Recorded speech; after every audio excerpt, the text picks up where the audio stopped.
unity. Northern Mississippi is not my usual haunt, and Southern Baptist not my typical crowd. But on Friday, 12/21, that high holy day for pagans, Wiccans, and Druids who celebrate God Sol Invictus on his winter solstice, and again on Saturday, 12/22, I did just that as I revisited Corinth, Mississippi's Unity Baptist Church for another chapter in my little sister's life. My sister Linda's daughter Marisa transformed on Saturday when she discarded her cocoon name of Laudadio and embraced her new butterfly surname of Weaver.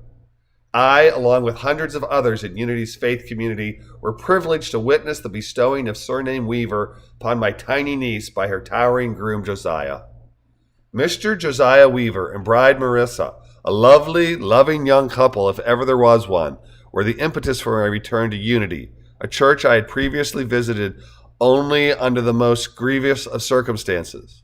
Sister Linda and her husband Paulo unexpectedly and without prior warning lost their young, apparently healthy daughter Annalisa in April 2016 when the forever 15-year-old died of massive heart failure. In the very throes of spring's promise, I had witnessed Pastor Ronnie Barfield and his congregants respond and uplift the Laudadios under the worst of circumstance. But on Saturday the 22nd, under the cold, oblique rays of Sol on the first full day of winter, I saw the joyful aspects of Unity as they rejoiced during a winter celebration of life on earth versus a spring commemoration of a soul ripped from mortal means of communication. The contrasts were many, the underlying spirit of love and support omnipresent for both. Both the Kennels and Laudadio sprang from Catholic founts, and both families have had tectonic plate shifts concerning faith in our post-mid-20th century world. Both my big sister Sue and little sister Linda make conscious choices to break from the church of their childhood and young adulthood and embrace evangelical fundamentalist faiths.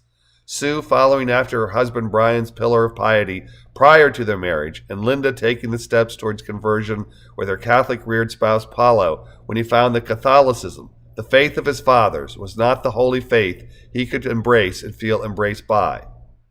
My eldest sibling Steve still counts himself Catholic, while Sue's 15-minute older twin Greg and I have drifted away from any formal or defined faith and float in that vast, undefined limbo of spiritual, not religious, which defines an ever-growing crowd of secularists who do not denounce the existence of a higher power, but who find claims concerning certainty of God and her, his, its nature problematic.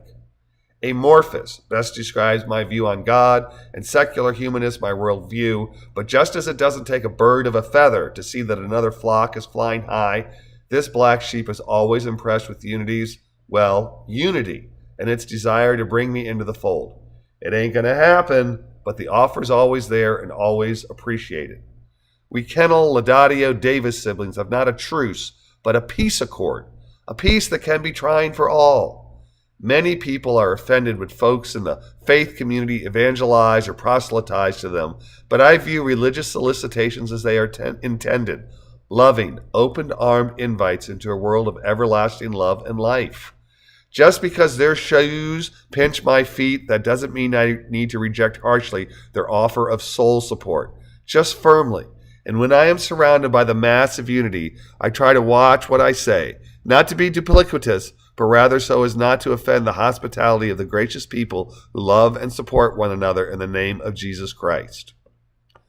My interactions at Unity are not that different than when other thinking sisters and brothers are together. Save with my siblings, I am open concerning my views on faith, hope, and love, and accept and embrace that we do not have to view the world from the same pew to get along with and love each other. The last thing I ever want to be is a man who can only love reflections of myself, or a person who views others as evil. If I did, I could be at war with the very siblings that I love, the ones who love me back both in spite of and because of my differences to them. The world has enough division. What we need is a bit more unity, because united we stand, and we don't all have to be the same to love and support one another. Mazel tov to the bride and groom.